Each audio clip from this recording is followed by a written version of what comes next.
आज मैं आपको कोई खबर नहीं सुनाने वाला।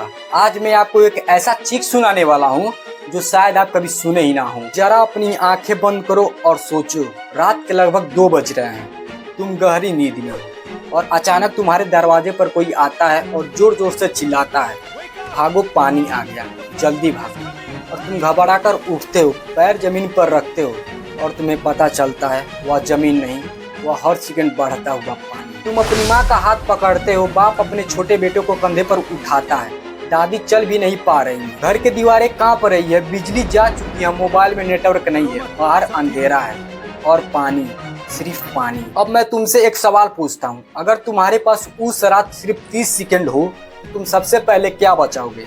अपनी माँ, अपने बच्चे या पूरी जिंदगी की कमाई? यही सवाल हर साल असम के लाखों लोगों के सामने आता है, जहां पर अभी तक असम में बाढ़ से 68 लोग मर गए हैं। सबसे दर्दनाक बात तो यह है कि यह असम में पहली बार नहीं हुआ है, यह हर साल होता है, फिर भी उसे कोई रोक क्यों नहीं पा रहा है?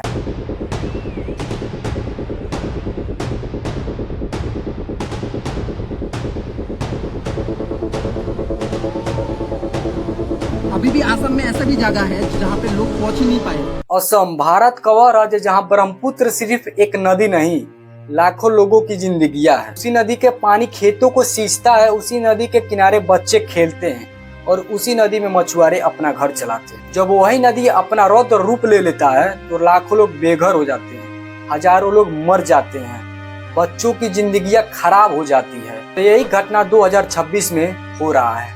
कई इलाकों में चेतावनी हुई, लेकिन क्या है, चेतावनी सुन लेना और सुरक्षित निकल जाना दोनों बातें सेम ही है। देखिए, असम में अभी तक 68 लोग मर चुके हैं और ना जाने कितने जानवर। अब आप कहेंगे कि यह सिर्फ 68 लोग ही है ना, जिसे हम गिन सकते हैं, मतलब 68वां गिनती है जिसे हम गिन सकते हैं, लेकिन 68वां जाने हैं जिसे हम गिन नहीं सकते हैं।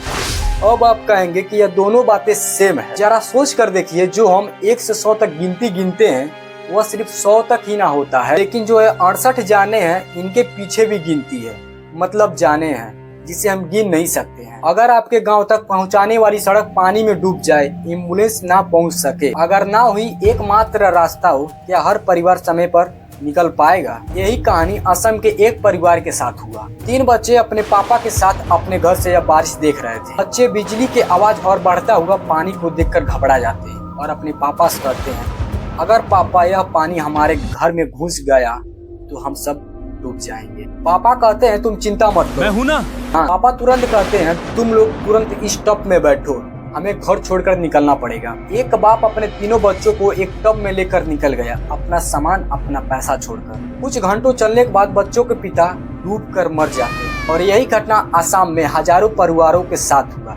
कोई कैमरे में कैद हुआ, कोई नहीं हुआ। कुछ लोगों ने रातों रात घर छोड़ दिया तो कुछ लोगों ने यह सोचा, हर साल पानी आता है, इस बार भी यह पानी चला जाएगा। लेकिन इस बार कई जगह पानी 10 फीट से ज्यादा ऊपर चला गया। लोग पानी में ऐसे बह रहे थे जैसे मछलियां बहती हैं। लोग पेड़ों से चिपककर अपनी जान बचा रहे थे। बच्चे अपनी किताबें सड़क पर सुखा रहे थे।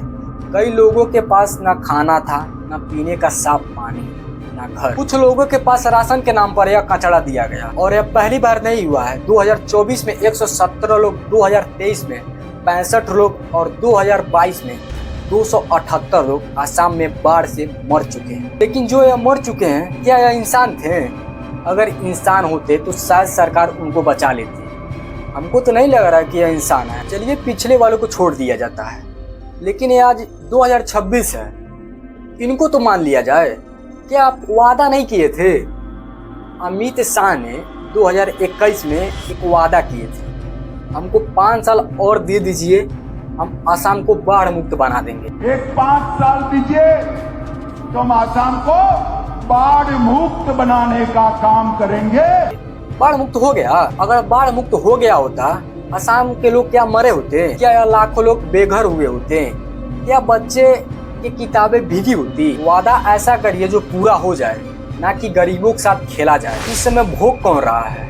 असम के लोग। असम में साफ पानी पीने के लिए नहीं बचा है, खाना खाने के लिए नहीं बचा है। लोग अपने दीवारों पर, अपने छत पर बिस्तर लगाकर सो रहे हैं। मैं किसी के पक्ष में नहीं बात कर रहा हूँ, मैं उन 68 जानों की बात कर रहा हूँ जो इस टाइम नहीं है, सिर्फ उनके चीखे हैं। चलिए छोड़िए, अब बताइए इनकी जिम्मेदारी कौन लेगा? अब यह कहाँ से शुरू करेंगे? इनके पास घर नहीं है, कुछ नहीं बचा है, सामान जो था टूटा पड़ा है, कुछ बहकर चला गया होगा। अब यह शुरू से तैयारी करेंगे, शुरू से अपना पूरा करेंगे। स्कूलें टूट गई होंगी, स्कूलें में पानी भर चुका होगा, कहाँ से शुरू करेंगे? शुरू से शुरू करेंगे ना। तो बताइए कितना टाइम लगेगा इनको इस मुकाम तक पहुंचने तक जिस मुकाम पर थे वह। असम में बाढ़ से मर रहे हैं तो झारखंड में लोग प्रोटेस्ट करके बैठ जा रहे हैं, थक जा रहे हैं, उनकी मांग को रखा ही नहीं जा रहा है। उधर किसान अपनी जमीन मांग रही है लेकिन कहीं नहीं सुना जा रहा है। चलिए एक सवाल और, असम की सबसे बड़ी समस्या क्या है? अब आप शायद कहेंगे बाढ़। असम की सबसे बड़ी समस्या सिर्फ बाढ़ नहीं है, हर साल वही कहानी दोहराना। हर साल बारिश आती है, नदियां उफान मारती है, लोग अपना घर को छोड़ते हैं और मौतों की खबर आती है। टीवी पर ब्रेकिंग न्यूज चलता है, नेता आते हैं, भाषण देते हैं और कुछ हफ्ते बीतने के बाद देश असम को भूल जाता है। यह सिर्फ पानी की कहानी नहीं है, यह हर साल टूटी हुई उम्मीदों की कहानी है। यह कहानी असम की है।